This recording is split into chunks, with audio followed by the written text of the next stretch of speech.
Hello everyone, and welcome back for some more of the No Suit Survival series.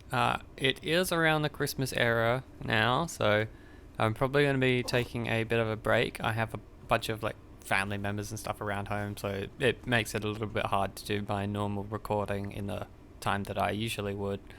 It just unfortunately complicates things, and it makes it really difficult for me to do anything. But what I can do is I've been planning on getting a second Steam account set up so that I can have a third person observer. So what I might be able to do for this episode is have a bit of a time-lapse shenanigan. So my plan is to get a whole bunch of the work done on the base. So that's developing this structure in here, maybe doing my reactor room, the control room up here. I'm going to have an observation room sort of thing over there, maybe a structure that follows along here a little bit. Although, I want to get rid of that connector there because I don't need that anymore. I was keeping that there just for my rocket, but that's got a nice little silo of its own, so I don't need that point anymore.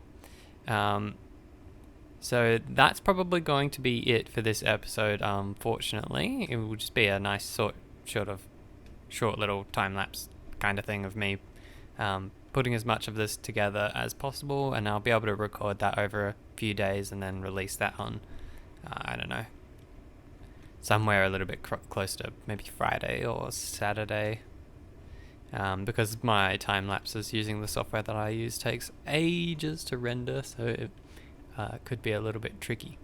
But anyway, I will go on and get that all set up, and then we will start doing some building. So I'm going to make this all line up nicely with the ground there. I think I might extend that platform with the radar dish a little bit, actually, now that I'm looking at it. I need to figure out how it's going to line up with that. Whether I want a sheer wall or something over here. So I'd like to keep the ore ejection system kind of nice and clear. So yeah, we'll work on the structure that goes in here. Structure on here.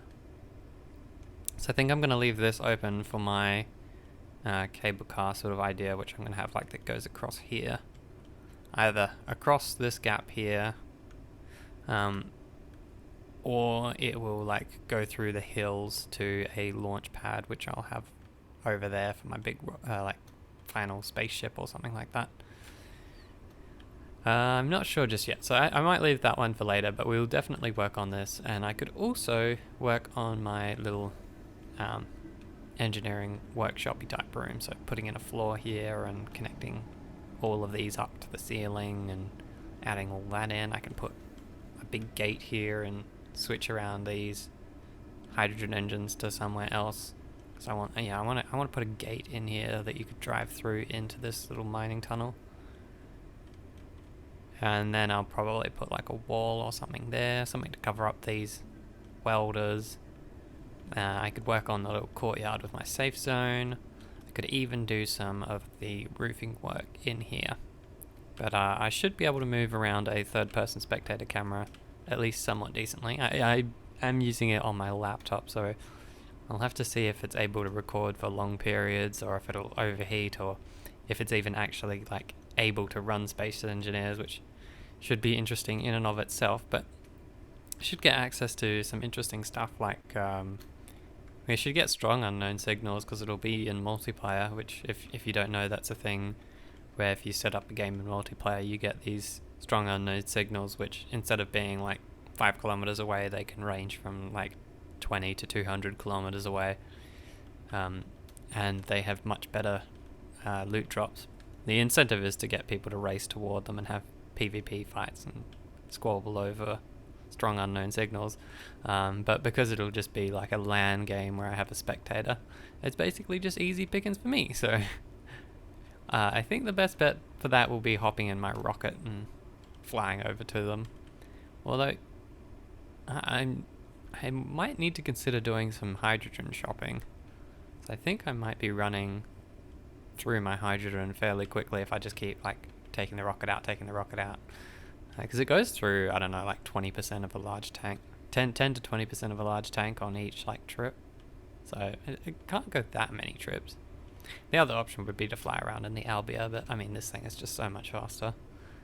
We will have to see what we encounter. But anyway, that is probably going to do it for the commentated section of the video, and after this there will be a time lapse. So I'll catch you guys after the Christmas break. So thanks for tuning in.